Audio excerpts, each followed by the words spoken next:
Bienvenidos sean todos ustedes a este momento maravilloso que vamos a tener ya, el primer fruto permanente para la historia de este festival. Quienes hemos tenido el privilegio de acompañar a Alondra en sus aventuras, no podemos más que celebrar esto.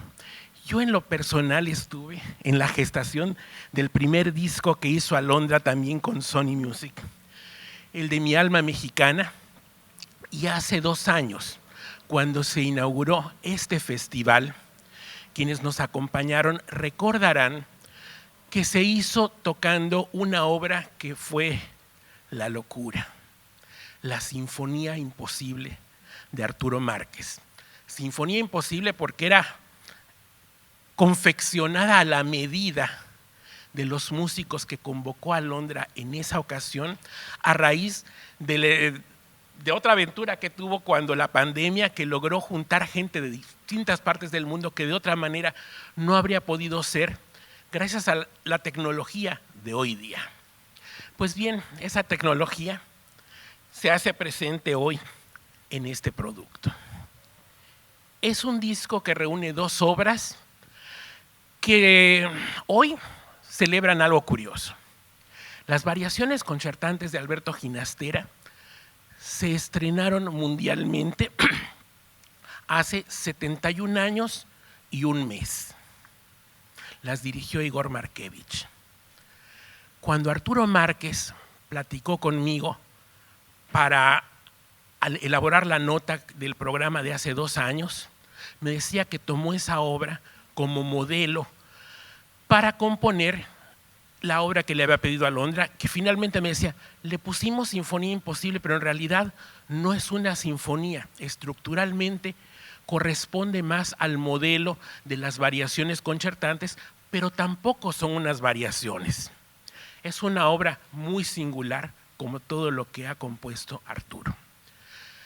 Decía que finalmente pensaba cambiarle el nombre a Las Peras del Olmo, porque a Alondra le había pedido algo que era como pedirle peras al olmo. Y bueno, las variaciones, la Sinfonía Imposible se estrenó hace exactamente 2 años y 1 día. Entonces, eso es lo que vamos a tener ahora y, como les decía, los privilegios de la tecnología. Porque mucho hubiéramos querido que hubiera habido algo más avanzado, que ya estuvieran los grandes técnicos de Sony Music. Cuando en 1892 Thomas Alva Edison hizo unas grabaciones y hoy podemos, entre muchos ruidos que parecería que están friendo unos huevos, oír que una voz por ahí dice, soy Johannes Brahms, se sienta al piano. Y es emocionantísimo saber que podemos estar en este momento ligados a lo que ocurrió ya hace más de 100 años. En esta ocasión no son los compositores, pero sí Arturo Márquez estuvo presente supervisando el gran trabajo que ha hecho Alondra y que, como les digo, hoy aquello que oímos hace 2 años y que hubiéramos querido llevarnos a nuestra casa, en ese momento no se pudo, pero a partir de hoy ya vamos a poder disfrutarlo físicamente, que es una maravilla, hoy que todo lo están desapareciendo físicamente. Muchas gracias, Roberto, porque sigan haciendo discos físicos y en todas las plataformas. Hecha esta escueta introducción, le cedo la palabra a Roberto López, que es el presidente para México de Sony Music. Por favor. Muchísimas gracias. Buenas tardes a todas y todos y gracias por estar aquí.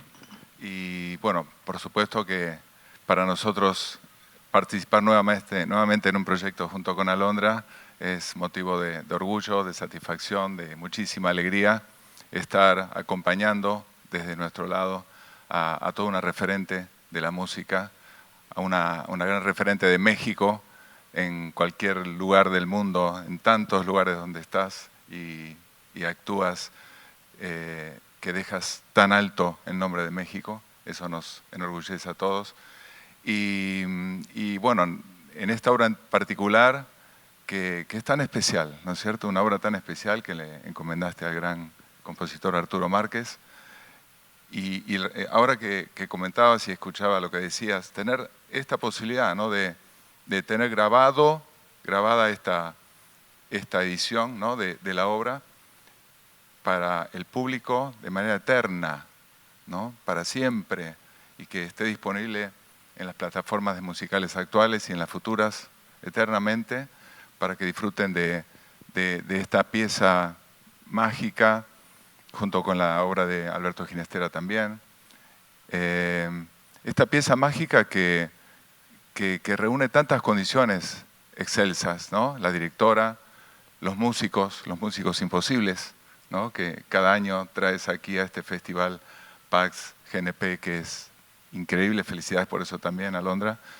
Y cada uno de los intérpretes, y eso es obviamente una expresión musical ya de por sí excelsa que nos llena el corazón, ¿no? Hablar de música clásica para mí, para nosotros es lo más profundo, lo más bonito que pueda haber en la expresión musical.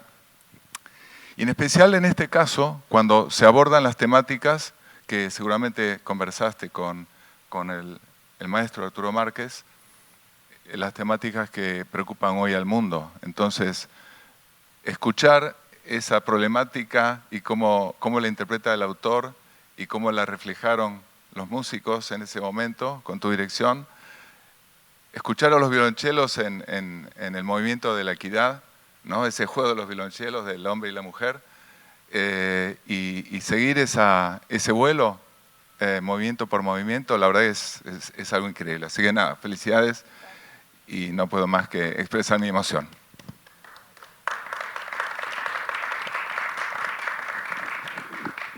Pues creo que no hay que hacer gran preámbulo.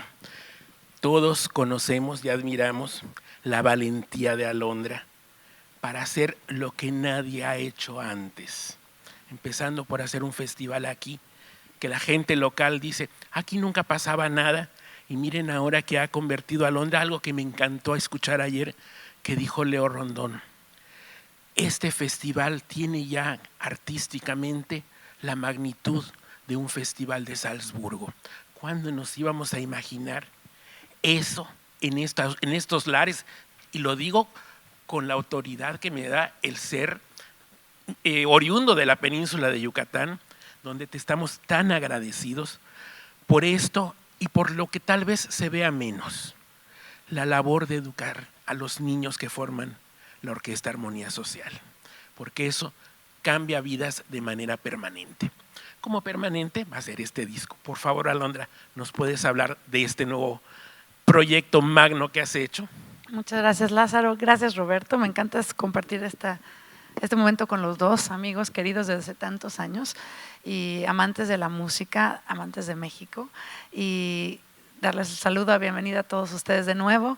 Este disco, como bien lo dice Lázaro, es el primer producto permanente del Festival Pax GNP, y agradecer la colaboración con GNP Seguros, porque sin GNP Seguros no habría festival y no habrían todos estos sueños imposibles hechos realidad, de verdad. También agradecer muchísimo a Sony Music México por creer en esto. Esta es nuestra nueva colaboración después de nuestras colaboraciones hace como 10 años, cuando hicimos Mi Alma Mexicana, mi primer disco, y Travieso Carmesí con Natalia Lafourcade, Eli Guerra y Denise Gutiérrez, que fue algo que hicimos padrísimo con Sony, y ahora volvemos a encontrarnos para hacer esto y me encanta. La Sinfonía Imposible de Arturo Márquez es una sinfonía muy singular, y como bien lo decía Lázaro, no es una sinfonía per se. Cuando yo le llamé al maestro Márquez, después de haber tenido la oportunidad de hacer su danzón en lo que fue el proyecto de la Orquesta Imposible, que fue este proyecto a la distancia durante la pandemia, que hicimos con un grupo maravilloso de músicos de en todos lados, muchas ciudades, y que muchos de ellos acaban estando aquí presentes el día de hoy. Después de esa experiencia le dije, bueno, ya acabó la pandemia, nos vamos a juntar, vamos a hacer la primera edición del Festival Pax GNP. Querido Arturo, me encantaría que fueses la primera persona, el primer compositor que comisiona Festival Pax GNP a crear una sinfonía. Y se puso muy contento, y él nunca había escrito una sinfonía, aunque ha hecho tantas cosas tan maravillosas, una sinfonía per se no. Yo tenía muchas ganas que la hiciera y como dice Peras al Olmo, porque le pedí una sinfonía y eso no fue lo que salió una serie de variaciones preciosas que al final son como una sinfonía porque es una obra magna, gigantesca, en fin, pero la forma estricta en la parte musicológica no es una sinfonía en la forma. Porque una sinfonía seguiría una cierta estructura, 3, 4 movimientos, rápido, lento, medio rápido y final que cierre y concluye, por ejemplo, para decirles damos una pincelada de lo que es una sinfonía. Y en este caso no es así. Esta sinfonía tiene 8 movimientos, entonces ya de entrada esa es una estructura muy diferente. Y variaciones, ¿qué quiere decir variaciones? Se establece un tema, una melodía que se va transformando en cada uno de los movimientos en diferentes ritmos, en diferentes orquestaciones, texturas, en diferentes contextos, pero la célula motívica, la esencia de donde sale es la misma, es esta pequeña melodía. Eso es lo que hace Ginastera con sus variaciones concertantes, que es la otra obra en este disco. Las variaciones concertantes de Ginastera es para una orquesta de cámara y cada variación, el tema es el mismo, que empieza con el tema en el cello y el arpa, y después se va transformando a la variación del clarinete, de la flauta, del contrabajo, del corno, de la trompeta y el trombón, del violín solo, y esto es la misma música pero con diferentes versiones para diferentes músicos y es concertante. Esa es por la razón por la que se llama variaciones. Concertante porque le da un papel destacado a cada instrumento solista de brillar. Que haga algo muy difícil concertante. Cuando hablamos de un concierto, se habla de una orquesta que acompaña a un solista destacado que hace algo más virtuoso que el resto. Pues esto sucede en cada movimiento de las variaciones concertantes de Ginastera. Obra que a mí siempre me ha encantado dirigir y me ha fascinado. Y una obra muy emblemática del repertorio sinfónico latinoamericano. Entonces, quería yo que 70 años después, o algo así, se hiciera una nueva versión parecida o inspirada por la misma estructura concertante, porque teníamos a Los Imposibles. Entonces, con una orquesta imposible no hacía sentido hacer una sinfonía como sería una sinfonía de Brahms, por ejemplo, ¿no? que habla más en el lenguaje del tutti, de todos tocando al mismo tiempo, y sí hay solos, por supuesto, pero es un lenguaje colectivo. Aquí, como teníamos estas superestrellas en Los Imposibles, había que darle un papel destacado a cada uno para mostrar esas personalidades. Entonces yo le dije, maestro, tenemos a gente como Nemanja Radulovic, como Guy Brownstein, como Edison Ruiz, como Félix Kleiser, tenemos que darles algo. Claro, entonces dije, ¿por qué no haces un movimiento que destaque cada uno de estos imposibles? Perfecto, entonces esa fue un poco la estructura de la que hablamos.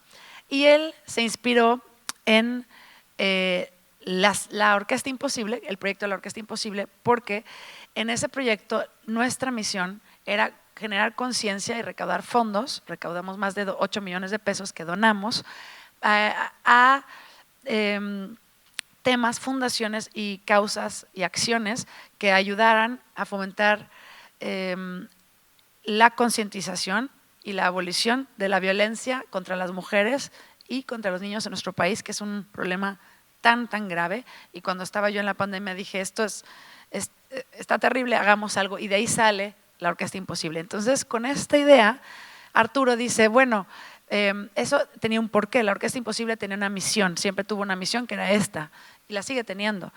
Le voy a dar a cada movimiento un tema urgente, de los que nos interesa ahorita destacar, que son los problemas más urgentes de nuestra sociedad a nivel global. El primer movimiento, cambio climático. Comienza con la cuerda representando la naturaleza, que tiene un ostinato, un movimiento constante, pam, pam, pam, pam, pam, pam, pam, pam, pam, pam, y se queda. Y contra este ostinato que no cambia en la cuerda, representando la naturaleza, están las maderas, los metales, que están cortando, interrumpiendo, destruyendo y tratando de dislocar este movimiento constante, y ese es el ser humano. El ser humano contra la naturaleza, y es tan claro su ejemplo, porque la cuerda es la naturaleza y los alientos son el humano. Y es brutal, sumamente sencilla el mensaje, pero contundente. Y así abrimos. El segundo movimiento para corno y orquesta, para corno solista, fue inspirado por Felix Kleiser. Felix Kleiser es un cornista que estuvo aquí en la primera edición, un cornista alemán estupendo, quien nació sin brazos y sin brazos aprendió a hacer todo en la vida, incluido tocar el corno, que lo toca con los pies. Y es alguien verdaderamente extraordinario porque el no tener brazos nunca fue algo que lo tiene una barrera para que se expresara como artista y lograra ser de los mejores instrumentistas del mundo. Entonces, como él iba a tocar el solo, Arturo Márquez piensa en el tema de su movimiento y le pone resiliencia. Y es un movimiento para corno muy difícil porque es una línea que canta el corno eterna. Los cornos evidentemente necesitan respirar y esta línea parece que no respira. Continúa y continúa y continúa y continúa y cuando piensas que no puede continuar más, sigue, es una línea infinita. Para ejemplificar la resiliencia de Felix Kleiser, quien no conoce la barrera de lo imposible.